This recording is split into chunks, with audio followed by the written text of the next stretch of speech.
గురువు ఏకలవ్యుడి బొటనవేలు తీసేశాడు. ఎందుకు తీసేశాడు అంటే ఏదో అర్జునుడి కన్నా గొప్పవాడైపోయాడని తీసేయలేదు. పాండవులు ద్రోణాచార్యుల వారితో కలిసి వేటకెళ్లారు. వేటకెందుకు వెళ్ళాలి? వాళ్ళు ధనుర్విద్య నేర్చుకున్నారు.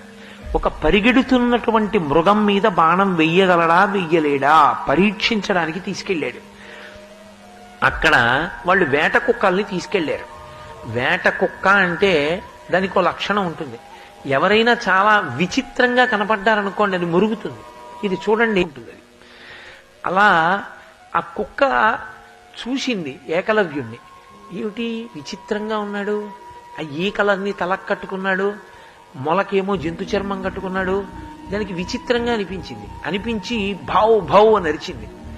తనని చూసి కుక్క అరిచిందన్న కోపంతో 6 బాణాలు ఇలా 6 బాణాలు ఇలా కొట్టాడు కుక్క నోట్లోకి. ఎవరైనా ఇలా వేస్తారు, ఇలా వెళ్ళి ఇలా, ఇలా వెళ్ళి ఇలా.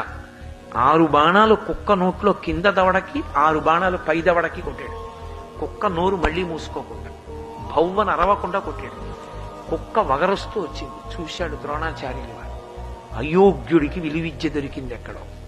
ఒక కుక్కకి మొరగడం ధర్మం.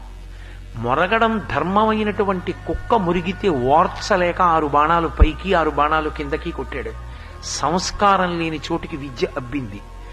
ఈ విద్య వాడి చేతిలో ఉంటే వాడు తన అహంకారంతో ఎవరినైనా పాడు చేస్తాడు. వాడికి ఉండకూడదు ఆ విద్య అనుకున్నాడు.